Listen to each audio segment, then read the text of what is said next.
Un écrivain ancien, très connu, Origène, disait « Ne crois pas qu'il suffise d'être renouvelé une fois pour toutes dans les baptêmes. Ipsa novitas innovanda est. La nouveauté elle-même doit être renouvelée. Et c'est normal parce que nous vivons dans le temps, nous vivons dans un régime de liberté, alors il faut toujours renouer notre alliance avec le Seigneur, toujours redécider, rechoisir le Seigneur. Et c'est ça, c'est la nouveauté. Chaque fois, librement, plus consciemment, choisir le Seigneur.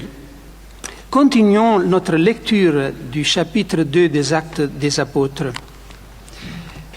Je laisse à part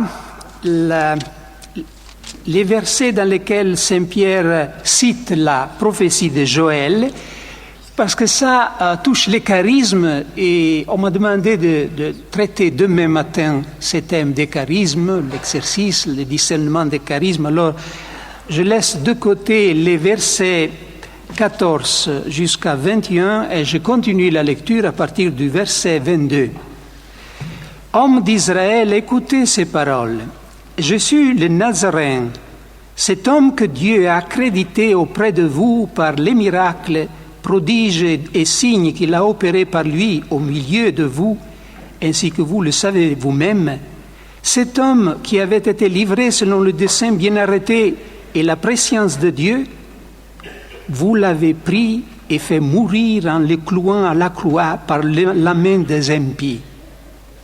Mais Dieu l'a ressuscité, le délivrant des affres des Hadès. Aussi bien n'était-il pas possible qu'il fût retenu en son pouvoir. Verset 36, la conclusion de ce discours de Pierre, que toute la maison d'Israël le sache donc avec certitude. Dieu l'a fait Seigneur et Christ. C'est Jésus que vous avez crucifié.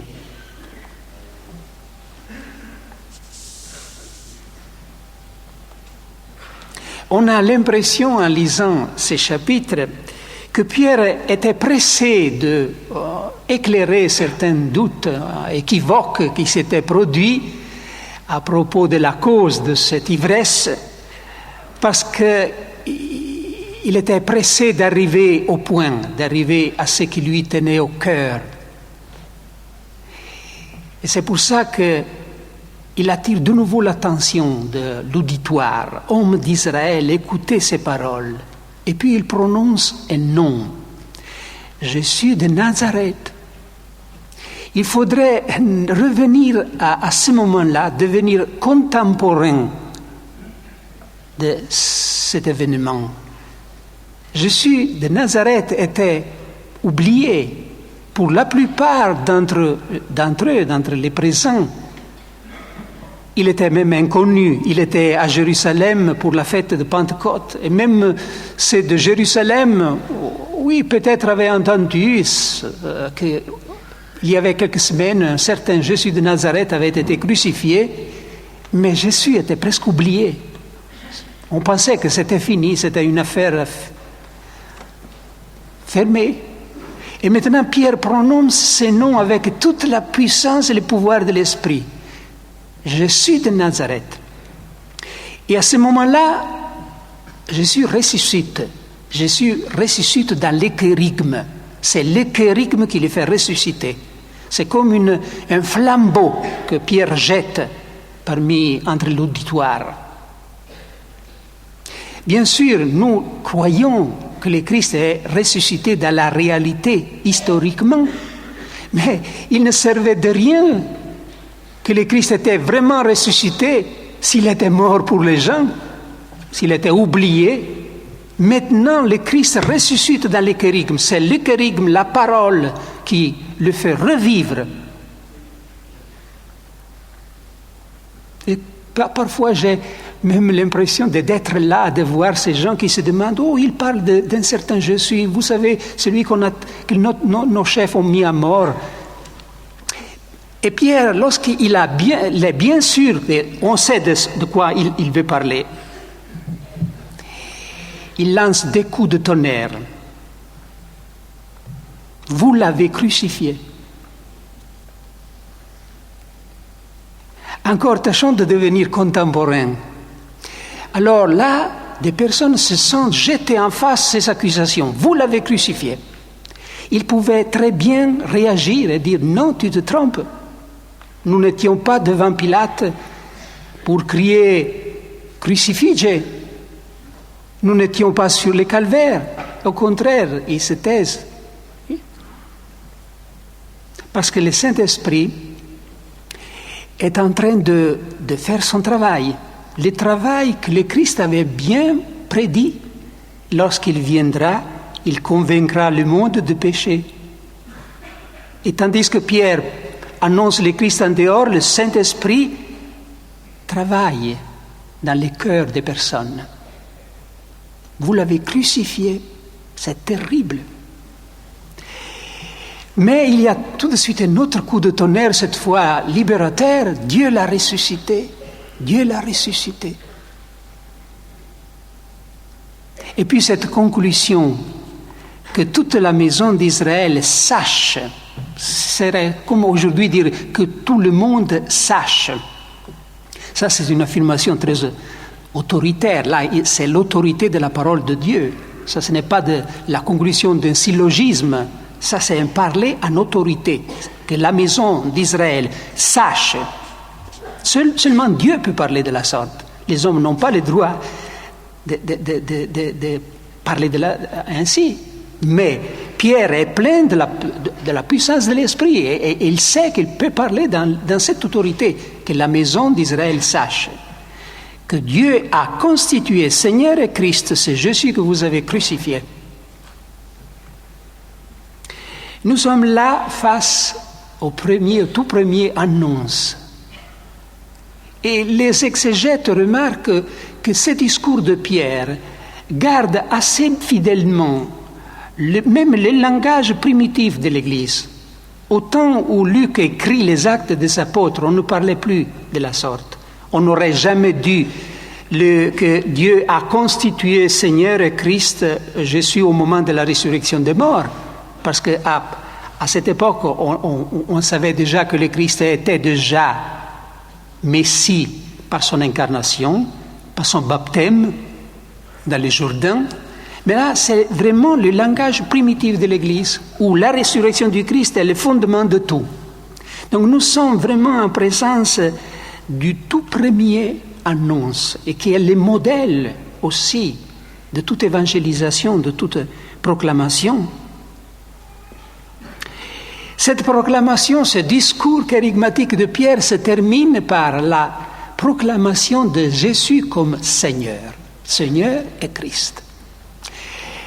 Là, il faut un peu s'arrêter. Parce que je crois que une des grâces plus profondes du renouveau, et non seulement du renouveau, même d'autres expériences et mouvements dans l'Église d'aujourd'hui, c'est la redécouverte de ce titre de Jésus, Seigneur. Seigneur, oui. Il paraît tellement connu, c'est même une partie du nom de Jésus, notre Seigneur Jésus-Christ. Mais c'est là le problème, qu'il était devenu justement un élément du nom du Christ, tandis que là, il y a une affirmation. Jésus est le Seigneur. C'est même l'affirmation qui résume tout, synthétise tout. Jésus est mort, il est ressuscité, donc il est le Seigneur. Là, il y avait tout pour les premiers chrétiens. À partir d'un certain moment, déjà au IIIe siècle, on a cru que Seigneur disait relation à serviteur. Non? Donc c'était un titre de Jésus qui qualifiait les disciples comme serviteurs. Il y a les seigneurs et puis les serviteurs. Alors Origène disait déjà, mais alors le titre de maître ou d'ami est plus noble que Seigneur parce qu'il exprime une relation plus amicale. On avait perdu le sens déjà kérigmatique de ce terme qui, pour Paul, est tout, au point de pouvoir dire « Si tes lèvres confessent que Jésus est le Seigneur, et ton corps croit que Dieu l'a ressuscité des morts, tu es sauvé. Pourrais-je vous demander, mes frères et sœurs français et françaises, de m'aider à faire retentir ici cette proclamation? Est-ce que je peux oser? Alors, vous apprenez ces deux phrases. Jésus est le Seigneur. Dieu l'a ressuscité des morts. Et vous le direz lorsque je vous fais signe. Si tes lèvres confessent que Jésus est le Seigneur, et si ton cœur croit que tu seras quoi? Sauvé. Nous serons sauvés. Non, nous sommes sauvés. Non, c'est pas encore assez. Les esprits de l'air ne l'ont pas encore très bien entendu. Autrement, il aurait tremblé, aurait fait trembler même la salle. Si tes lèvres confessent que Jésus est Seigneur, et si ton cœur croit que Dieu l'a ressuscité des morts, tu seras sauvé. Amen. Amen. Ce qui veut dire, c'est ainsi, c'est la vérité. Vous savez que entre mes devoirs, c'est drôle, j'ai aussi le devoir de prêcher au pape, vous le saviez, n'est-ce pas? Je ne suis pas un ancien prédicateur de la maison pontificale comme on a écrit. Je suis actuellement encore. Le pape est si patient et si humble qu'après 18 ans encore, il me supporte.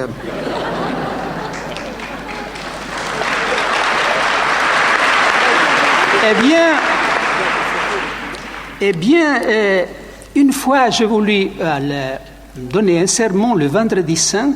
Le vendredi saint, le sermon se tient dans la basilique de Saint-Pierre avec le pape qui préside la liturgie, mais qui laisse au prédicateur de la maison pontificale de faire l'homélie. Alors, un vendredi saint, il y a quelques années, j'ai décidé de parler de Jésus est Seigneur. Il me semblait que c'était l'occasion unique, le vendredi saint, le Christ sur la croix, de faire retentir au cœur de l'Église cette annonce « Jésus est le Seigneur ». Et j'ai fait une expérience un peu surprenante pour moi. Chaque fois que je choisis un thème, je choisis un thème. Alors, ma première préoccupation, c'est d'interroger la tradition pour recueillir ce que les grandes voix de la tradition ont dit là-dessus. Quand je me suis interrogé sur ce thème, Jésus est le Seigneur, je repensais un peu ce que je connais des pères de l'Église, de la liturgie, etc. Tout se taisait. Il n'y avait presque rien. C'est une redécouverte qui est le fruit plus clair qu'il y a une œuvre du Saint-Esprit dans l'Église dans ces siècles.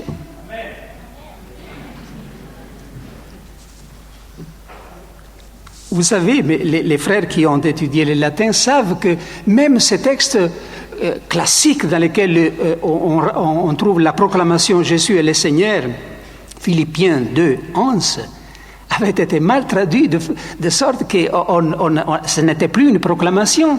C'était « omnis lingua confiteatur quia Dominus noster Iesus Christus in gloria est Dei Patris », c'est-à-dire on traduisait que tout genou fléchisse et que toute langue proclame que Jésus-Christ est dans la gloire du Père, que Jésus le Seigneur est dans la gloire du Père. Alors l'affirmation c'était non que Jésus est le Seigneur, mais que Jésus est dans la gloire du Père. Amen. Nous savons que la traduction exacte aujourd'hui c'est toute langue professe que le Christ est Seigneur. Là, full stop, comme on dit en français.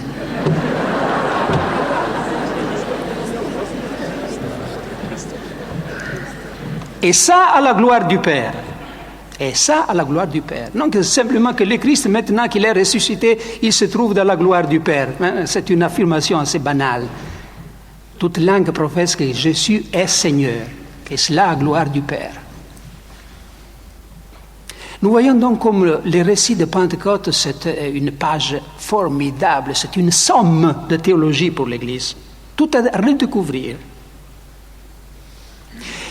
Et nous voyons aussi, indirectement, un fait. Pourquoi le Saint-Esprit est venu sur les apôtres?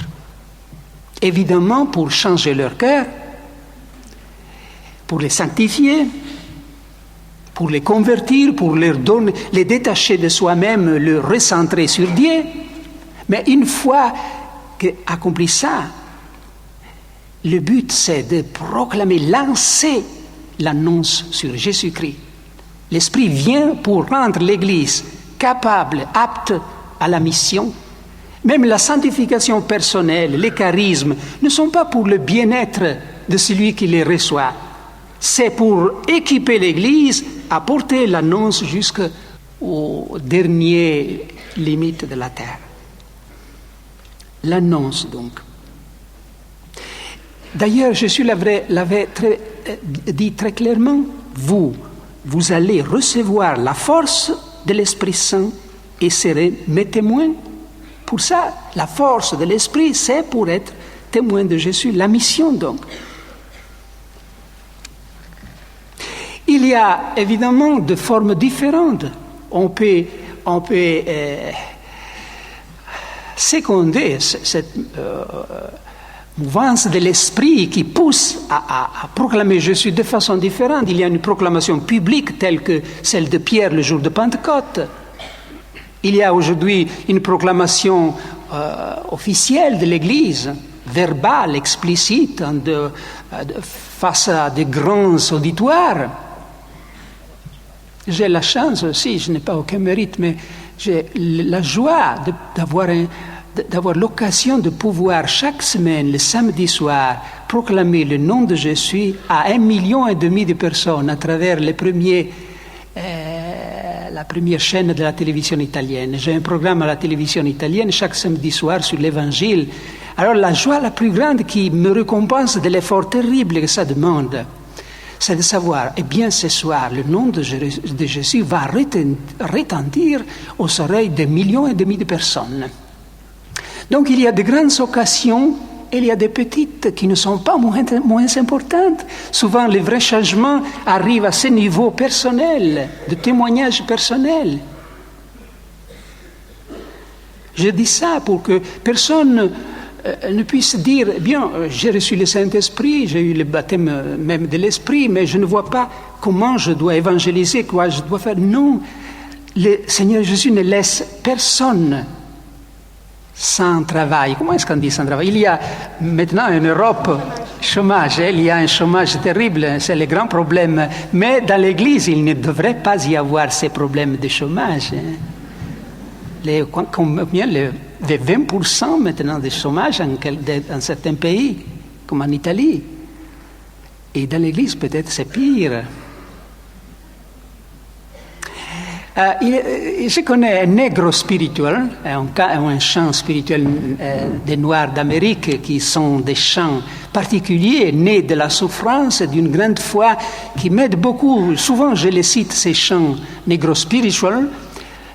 Il y en a un qui j'aime beaucoup. Il dit « There is a balm in Gilead to heal the wounded souls ». Alors, il y a une baume, on dit une baume, un baume, un balme, balsamo, baume, un baume. Il y a un baume in Gilead pour guérir les âmes blessées. Il y a un baume en Gilead. Gilead était une ville très célèbre dans l'Ancien Testament pour ses parfums, ses baumes. Eh bien, ce chant a un goût spécial. Il voit dans ces baumes, parfums de Gilead, un symbole évidemment du Saint-Esprit, parce que c'est le Saint-Esprit qui guérit les âmes blessées. There is a balm in Gilead to heal the wounded souls. Sometimes I feel discouraged. A volte mi sento giù, scoraggiato. Y a-t-il quelqu'un qui se sent dans cette situation? Parfois, je me sens découragé. Et je pense que mon travail a été en vain. Mais alors, le Saint-Esprit vient et ravive mon âme. Then the Holy Spirit revives my soul again. Mais cette fois, ce qui m'intéresse, c'est ce qui suit. Une strophe dit: If you cannot pray like Peter, if you cannot preach like Paul, go home and tell your neighbor that Jesus died for all. Si tu n'es pas capable de prier comme Pierre, si tu n'es pas capable de prêcher comme Paul, va chez toi, reviens chez toi et dis à tout le monde que Jésus est mort pour tous. Voilà ta façon d'être évangélisateur. Donc personne ne doit rester en dehors de cet engagement.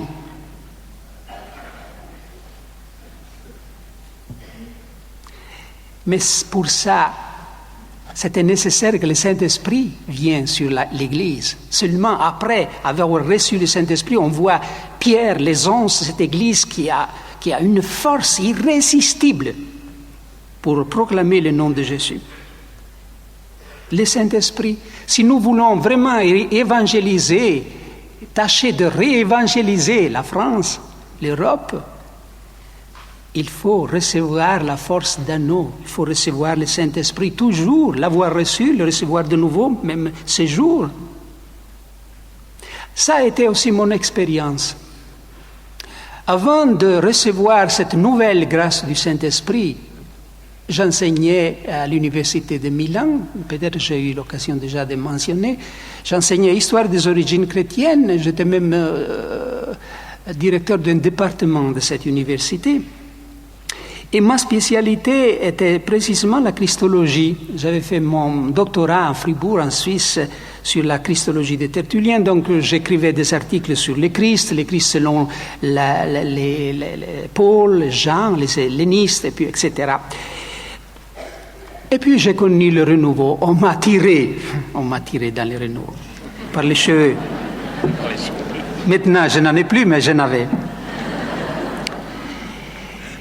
Alors que je ne vous dis pas toute l'histoire, mais j'ai reçu donc cette grâce, le baptême dans l'Esprit. Et une des premières conséquences, une des premières manifestations, ça a été que l'idée de Jésus est changée. Mais la personne de Jésus est changée à moi. Je priais Jésus, évidemment, je l'aimais aussi. Mais Jésus était plutôt un objet d'étude. Il y avait une distance quand même, Jésus était une mémoire, pour un ensemble de doctrines, de récits, de dogmes, de livres, de théories, etc. Et puis le Saint-Esprit, cette grâce nouvelle, m'a aidé à prendre conscience qu'il y a un autre Jésus, un Jésus vivant, ressuscité, vivant, présent.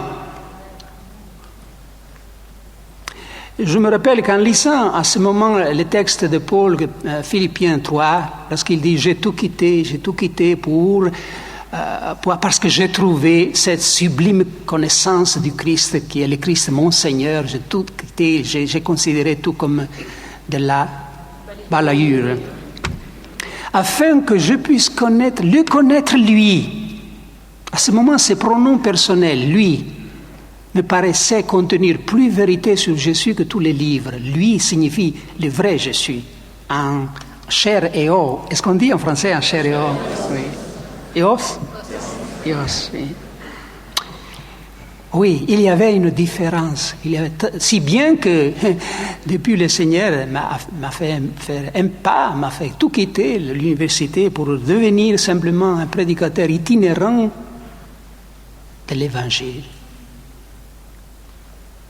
Vous savez qu'à Florence, il y a une célèbre statue de Michel-Angelo, le David de Michel-Angelo. Eh bien, beaucoup de touristes qui visitent Florence s'arrêtent devant cette statue de David qui est en dehors sur la place de la Signorie et l'admirent, ils font des commentaires sur la beauté, l'art de ces statues de Michel-Angelo. Ils ne savent pas que c'est une copie. Le vrai David de Michel-Angelo est à l'intérieur, dans un musée. Il faut prendre de la peine à aller le chercher ailleurs. Eh bien, vous avez compris ce que je veux dire. Souvent, le Jésus que nous voyons, que les chrétiens distraits croient de connaître, c'est une copie morte. Il faut chercher ailleurs. Il y a caché dans l'Église, dans la foi de l'Église, dans l'Écriture, le vrai Jésus. Et c'est l'Esprit qui ouvre cette porte.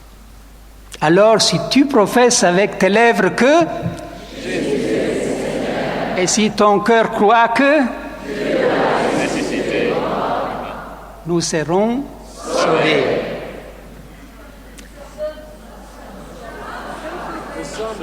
Nous sommes. Maintenant, vous le savez, donc, il ne faut pas préciser. Mais il y a un élément qu'il faut mentionner. Le Saint-Esprit n'a pas donné à Pierre et aux autres apôtres simplement une connaissance nouvelle du Christ comme Seigneur. Il leur a donné l'amour pour Jésus. Et c'est l'amour qui évangélise. La parole, la doctrine, sans l'amour, n'évangélise pas, ne suffit pas. Ne suffit pas. C'est l'amour du Christ qui nous pousse, disait saint Paul, à la pensée qu'un est mort pour tous. C'est l'amour du Christ qui nous pousse à évangéliser. Et le Saint-Esprit a vraiment rempli de cet amour qui, au fond, c'est l'amour que le Père même a pour le Christ. Il les a contagiés avec cet amour qui les pousse. Aujourd'hui, on peut évangéliser, vous savez, par de différentes raisons. Il y en a qui évangélisent parce que c'est un devoir. L'Église le dit, alors il faut évangéliser.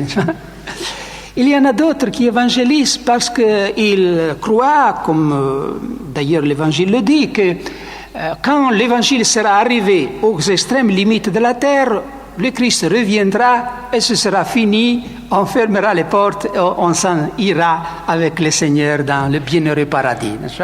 Alors il faut hâter ces moments dans lesquels l'Évangile arrive aux limites et depuis alors sera l'eschatologie, la parousie. C'est une raison eschatologique qu'il ne faut pas déprécier, mais souvent peut-être aussi limitative, un peu négative. Il y en a qui évangélisent pour augmenter le nombre des adeptes. Quel est le vrai motif qui devrait animer l'évangélisation? C'est l'amour pour le Christ et pour les hommes, pour le monde. Pourquoi le Père a envoyé le premier missionnaire sur la terre, c'est-à-dire Jésus? Dieu a tant aimé le monde qu'il a envoyé son Fils pour nous. Pourquoi je suis évangélisé? Parce qu'il était plein de compassion pour les gens qui ne savaient rien, qui voyaient comme brebis sans pasteur. C'était sa compassion profonde. Et aujourd'hui aussi, le Saint-Esprit est nécessaire pour nous donner cet amour qui ne peut pas venir de nous. Nous ne pouvons pas le fabriquer. C'est un amour que nous pouvons quand même invoquer, chercher dans la prière. L'amour pour le Christ et l'amour pour le monde. Sans quoi l'évangélisation devient stérile. Souvent, j'en fais moi-même l'expérience. Hélas, je dois confesser ma faute.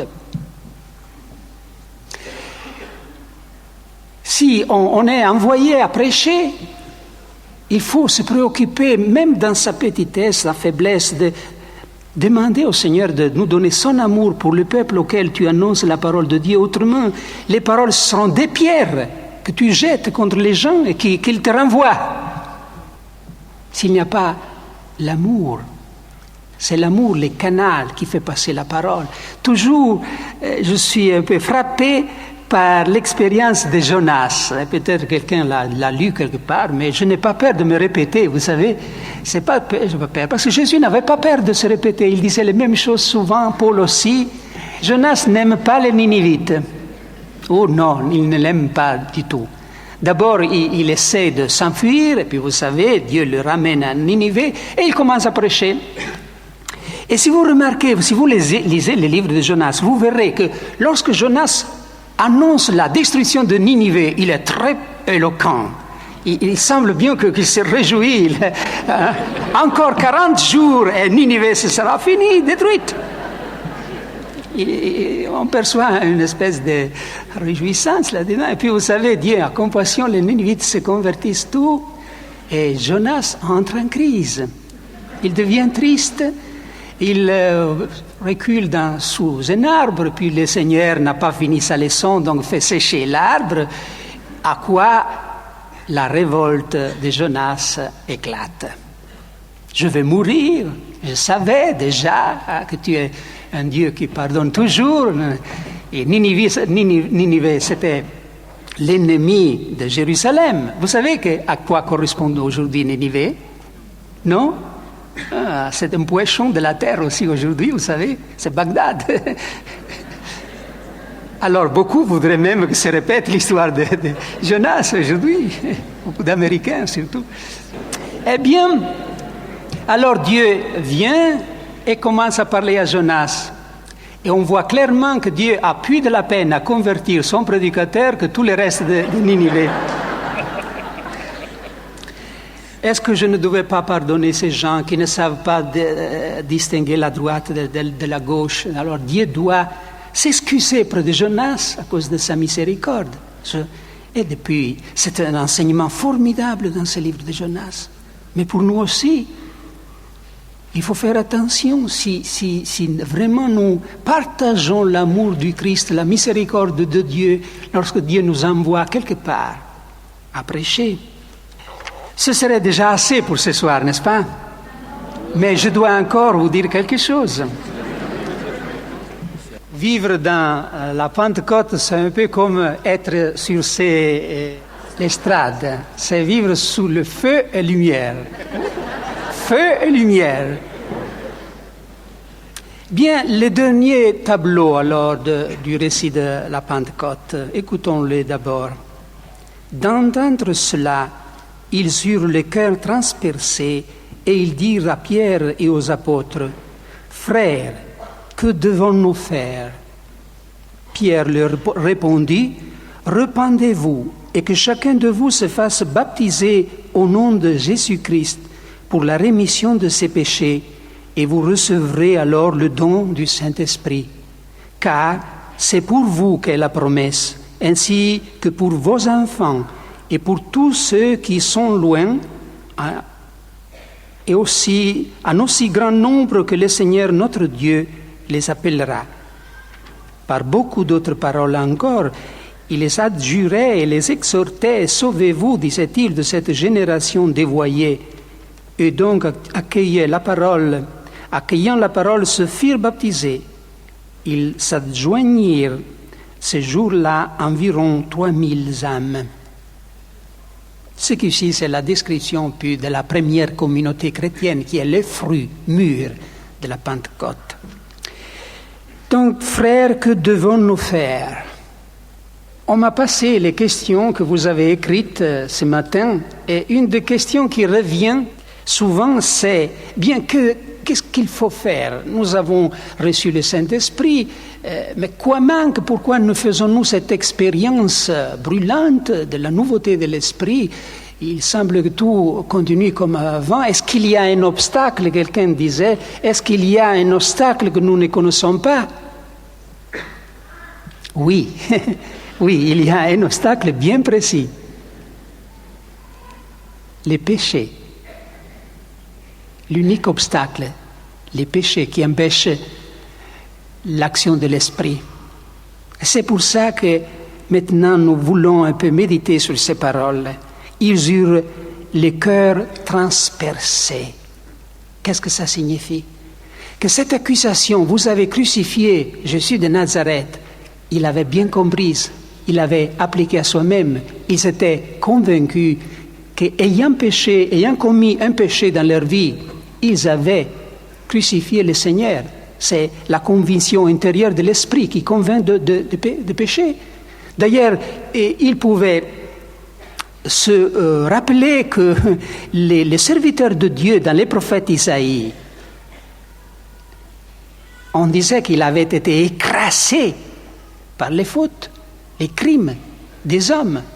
Alors maintenant qu'on savait que le Christ était ses serviteurs, ce n'était pas très difficile de savoir que oui, tous, pas les Juifs, pas Pilate, pas les autres seulement, tous avaient crucifié le Seigneur. Ils ont eu cette grâce extraordinaire. C'est le mystère pascal qui devient réalité. Le mystère pascal devient réalité le jour dans lequel tu te rends compte que ce n'est pas une histoire qui s'est déroulée en dehors de toi, que tu es pour cause, qu'il est mort aussi à cause de toi. Et bien sûr, pour nous qui lisons ces récits de la Pentecôte, comme je disais ce matin, non comme un récit pour nous instruire, pour nous rappeler, mais comme une mémoire, mais nous le lisons pour actualiser, pour vivre. Eh bien, mes frères, mes sœurs, vous le savez, alors il faut passer, nous aussi, par ces moments dans lesquels nous reconnaissons que nous avons crucifié le Christ. Et j'insiste un peu parce qu'on m'a dit que cet après-midi devait être un peu un temps de pénitentiel dans lequel on tâche de vraiment prendre au sérieux le péché afin de pouvoir de nouveau recevoir l'effusion de l'Esprit. Et donc, il faut s'ouvrir simplement. Ces gens n'ont pas fait résistance. Tout leur mérite, c'est de ne pas avoir mis un obstacle, de ne pas avoir fait opposition à l'œuvre du Saint-Esprit. C'était possible de faire opposition, vous savez. On le voit clairement. Pierre fait le même discours, presque littéralement le même, au chef du Sanhédrin, et puis aux scribes et aux pharisiens, peu jours après. Mais là, on voit que les résultats, c'est tout à fait différent. Ils furent pleins de rage et voulaient lapider les apôtres. Quoi? À nous, cette accusation? Ils ne purent pas les lapider parce qu'il y avait le peuple, mais lorsqu'il s'agissait d'Étienne, ils le firent. Donc, face à cette accusation, vous avez crucifié le Christ, on peut prendre des directions complètement différentes. Ou ouvrir les bras, comme ces 3000 qui constituèrent la première Église, et dire, c'est vrai, que devons-nous faire, frères? S'ouvrir à la repentance, se laisser transpercer le cœur, katenugesan, dit le texte original, furent transpercés au cœur. Une lumière, évidemment, pas une épée, une lumière de vérité. Et là, c'est entré vraiment dans le mystère pascal. On voit bien que la Pentecôte ne détache pas du mystère pascal. Au contraire, c'est la Pentecôte qui fait revivre la Pâque du Christ, qui tient vivante la mémoire du Christ. Eh bien, quelle est la réponse de Pierre? Repentez-vous, faites-vous baptiser pour la rémission de vos péchés, et puis vous recevrez les dons du Saint-Esprit. Voilà une prophétie pour nous, ici. Repentez-vous, prenez au sérieux se repentir, et vous verrez que Dieu n'est pas infidèle. Il donne son esprit. Seulement, il ne faut pas penser que les dons du Saint-Esprit est quelque chose de mécanique, comme un mécanisme qui s'ouvre, puis tout s'en... Non, c'est toujours une aventure de foi. La Pentecôte, c'est une aventure de foi. Il faut renoncer à dicter à Dieu la manière dont il doit agir. Il agit parfois rapidement, d'une façon dramatique, dans d'autres cas, après des jours, lentement, mais après les personnes se rendent compte que le Dieu est passé dans leur vie, peut-être d'une manière plus profonde qu'ils ne s'attendaient pas. Alors il faut laisser Dieu libre, mais il faut croire que si on suit ses directives, ce que la parole de Dieu nous dit, si on demande, on renonce au péché, le Saint-Esprit vient. Certainement, Dieu ne peut pas être infidèle. Eh bien, à ce moment-là, les signes, le sacrement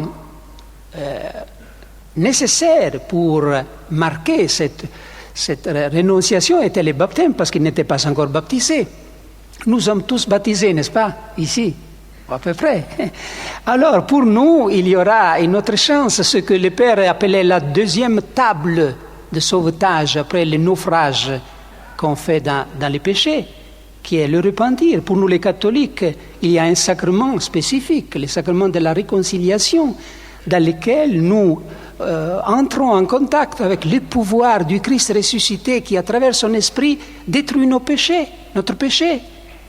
C'est un sacrement qu'il faudrait redécouvrir, c'est pas quelque chose de pénible, c'est une magnifique occasion de rencontrer le Christ et d'être aussi sacramentalement, visiblement, être touché par son pouvoir, être libéré.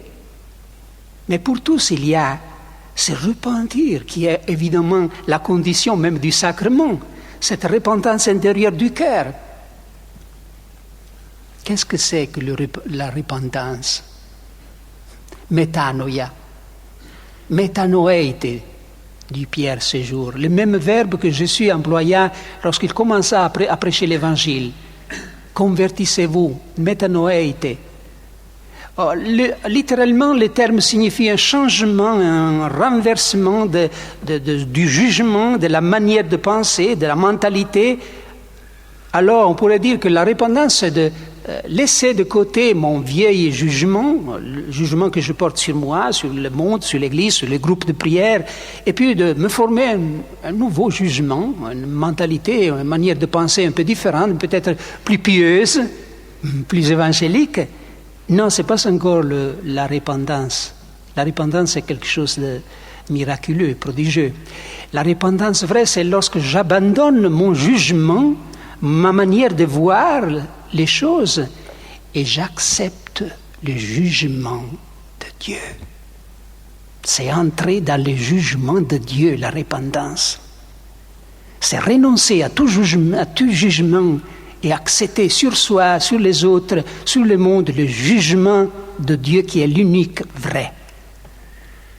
C'est pour ça que dans les psaumes 51, ces magnifiques psaumes de la repentance, on dit à Dieu, on proclame, tu es juste dans ton jugement, Seigneur. Tu es juste lorsque tu juges. Ça, c'est comme la définition de la repentance. C'est railler du côté de Dieu. C'est rallier du côté de Dieu. C'est quelque chose de prodigieux. C'est pour ça que la repentance est vraiment une chose essentielle pour les chrétiens, essentielle. Et c'est magnifique parce que c'est entrer dans le cœur de Dieu et commencer à voir les choses comme le voit Dieu lui-même, voir les péchés, ma vie, mon mariage, mon groupe de prière, avec ses yeux de vérité, de sainteté, de miséricorde qui sont les yeux de Dieu. Pratiquement, il suffit dans ces moments de recueillement de dire « Seigneur, je ne me connais pas, je ne connais pas la vérité sur moi-même. Peut-être je me juge trop mal ou trop bien, je m'excuse, je m'accuse erronément. Il n'y a que toi qui connais la vérité sur moi. Personne, pas même mon directeur spirituel. Toi, tu seul connais la vérité. Bien, j'accepte ta vérité sur moi. Et c'est être transpercé par la vérité de Dieu, la vraie métanoïa. Se laisser signer, transpercé par le jugement de Dieu qui est un jugement qui sauve, évidemment. C'est la justification. Ça, c'est la fameuse justification. Dieu qui prononce un jugement, mais un jugement non pour dire ce qui est bon, ce qui est mauvais, non. On le sait bien, Saint Augustin l'avait dit, Luther nous l'a rappelé, ce jugement, cette justification de Dieu est active, c'est-à-dire c'est l'acte par lequel Dieu nous rend, nous proclame et nous rend juste. Alors la métanoïa, c'est l'autre face de la justification de Dieu. Dieu qui prononce, après que nous avons reconnu notre péché, il prononce son jugement de justification, de pardon, de miséricorde. Alors pour revenir à cette question que quelqu'un m'a posée, est-ce qu'il y a un obstacle pour lequel les dons du Saint-Esprit ne s'épanouissent pas assez dans ma vie, dans mon groupe, dans le renouveau? Oui, et pour enlever cet obstacle, il s'agit de rompre définitivement avec les péchés. L'expression se trouve dans la première lettre de Pierre, rompre définitivement avec les péchés. Eh bien, il faut s'entendre évidemment parce que ce ne serait pas possible de supposer que nous allons devenir impeccables après le retour de Villefranche. En revenant de Villefranche, nous sommes impeccables. Non, il ne s'agit pas de ça. Le Seigneur le sait que même les justes pêchent 7 fois par jour. Mais il s'agit d'individuer, de découvrir ces péchés auxquels nous sommes secrètement attachés. avec lesquels il y a une sorte de connivence. Nous pensons que nous ne pourrons jamais nous passer de cette habitude, de ces loisirs, de cette satisfaction, de cette omission, de ces marges de liberté. Nous ne pourrons jamais parvenir à ce point-là parce que nous ne le voulons pas, en effet. Nous pensons que c'est impossible, c'est trop nous demander. C'est parce que nous ne le voulons pas. Il faut couper cette branche. Dominique Ferry m'a rappelé ces jours dans une conversation une image que j'ai employée quelquefois, que maintenant je vais répéter. Alors, en Italie, il y a beaucoup d'oliviers, je pense aussi en France, au moins au sud de la France, n'est-ce pas? Et l'olivier, c'est un arbre qui a le pouvoir de me fasciner. Donc, on voit souvent des oliviers au tronc tout craquelé, desséché, hein, et qui paraissent des arbres morts depuis des siècles. Mais en dépit de ça, on voit qu'il y a de belles olives, encore, des branches vertes à nous, au sommet, avec de belles olives. Comment ça se fait? C'est qu'à travers, quelque part, à travers ces ensembles noués et secs, il y a une veine de bois vert qui plonge dans le terrain et qui maintient l'arbre en vie. Donc, aussi l'arbre du péché dans notre vie devait être sec, mort, parce que nous l'avons tant de fois coupé, confessé, n'est-ce pas? Et pourtant, il y a de belles olives. Lorsque nous allons à la confession, il y a toujours une récolte. Comment on dit la récolte des olives? Non, des vendanges. Les vendanges, c'est pour les raisins, n'est-ce pas? Eh bien, chaque fois que nous allons nous confesser, il y a de belles olives à cueillir, n'est-ce pas? C'est que quelque part, il y a une veine qui plonge dans le terrain de notre liberté. Il faut couper cette veine, cette branche. Dire, c'est fini. En moi et les péchés, c'est fini. Assez. L'expression est toujours de Pierre dans la première lettre, chapitre 4. Assez. Ça n'est assez avec les passions du passé. Pour ce qui est à moi, Seigneur, je connais ma faiblesse, je sais que je peux retomber, mais pour ce que dépend de moi, je dis avec moi. Et c'est cette satisfaction, cette habitude, cette relation, c'est fini. Aide-moi. Saint Augustin a eu le mérite de nous décrire ouvertement, avec une humilité incroyable, le processus de sa conversion.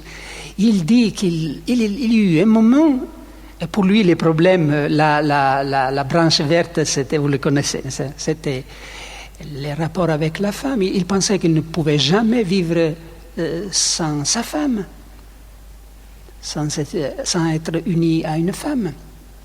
Il y a eu un moment où il avait accepté la vérité chrétienne entièrement, il était fasciné par le Christ, donc, mais il manquait cela. Et il priait le Seigneur en disant « Seigneur, donne-moi la chasteté, Seigneur, donne-moi la pureté ». Mais il dit qu'à ce moment, il y avait une petite voix en lui qui ajoutait « Mais pas tout de suite, je t'en prie ». Jusqu'au jour où il eut le courage, sollicité par la parole de Dieu, notamment le chapitre 13 de la lettre aux Romains, là où il dit « Le jour est venu, il faut laisser de côté les débauche, etc., où il dit le courage, c'est la grâce qui épouse la liberté, ces moments mystérieux dans lesquels la grâce rencontre notre liberté. Et il dit, pourquoi ce n'est pas maintenant? Pourquoi toujours demain, demain, demain? Vous savez qu'en latin, demain se dit cras. Cras. Oui. Ceux qui connaissent le latin le savent très bien, cras. Et cras, c'est aussi un son onomatopéique de cet oiseau qui en français s'appelle les corbeaux. Les corbeaux, n'est-ce pas? Alors, Saint Augustin dit, pourquoi je fais les vers de corbeau tous les temps de ma vie? Cras, cras, cras. Pourquoi ne pas dire aujourd'hui, ce moment? Et du moment qu'il a eu le courage de dire, c'est fini. Il dit qu'il se sentait une lumière de sérénité qui le trapassait. Il vient chez son ami Alypius et lui dit « c'est fait ». Donc il faut avoir le courage de dire « maintenant, aujourd'hui, à cette occasion, je vais donner au Seigneur, lui faire sacrifice de cet Isaac, de ses fils, l'immoler ». Mais il faut faire tout de suite un acte contraire à cette tendance, cette habitude, cette omission, ces péchés donc, qui est différent de personne à personne. Il faut faire, dès que nous rentrons chez nous, il faut tout de suite faire un acte pour montrer à nous-mêmes, aux autres, même aux démons évidemment, que nous sommes bien décidés, que c'est fini. Et là aussi, j'aime une anecdote de Kierkegaard qui m'aide beaucoup à exprimer ce que je vais dire. Alors, Kierkegaard, qui était un prédicateur formidable, qui aimait Jésus d'une façon aussi vraiment tendre et admirable, il commente la lettre de Jacques et il dit, voilà, un homme s'est regardé dans le miroir de la parole de Dieu. Parce que Jacques dit que la parole de Dieu est un miroir. Eh bien, il s'est regardé dans ce miroir et le miroir lui a dit que son péché, ces péchés dont je parlais, c'est la passion du jeu. Non le jeu innocent, évidemment, les jeux d'hasard. Est-ce qu'il y a un terme spécial? En anglais, il y a gambling. Hein? Non, le jeu, donc. Alors, cet homme persuadé par la parole de Dieu que son péché, c'est cet esclavage du jeu, il s'arrête et il dit, Seigneur, j'ai compris mon péché, je fais un vœu solennel de ne plus jouer dans ma vie, jamais plus, Seigneur, jamais plus. Ce soir, ce sera la dernière fois, Seigneur.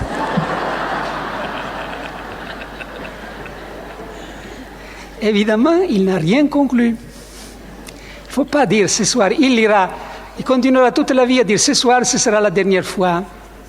Plutôt, il devait dire, eh bien, si je ne peux pas vivre sans jouer, eh bien, je jouerai tout le reste de ma vie. Mais ce soir, non. S'il maintient ses propos, il est guéri. Il est probablement libéré. Eh bien, avec ces paroles de Dieu, ouvrons ces temps de réflexion, d'examen de conscience, d'ouverture à la grâce de Dieu qui nous appelle, moi, le premier, à une nouvelle conversion, à enlever l'obstacle unique qui peut empêcher la venue du Saint-Esprit, qui est le péché. Et terminons en rappelant la parole de Pierre, c'est pour vous la promesse et pour vos enfants. C'est pour vous. Maintenant signifie c'est pour vous, pour nous, pour aujourd'hui, la promesse du Saint-Esprit. Amen.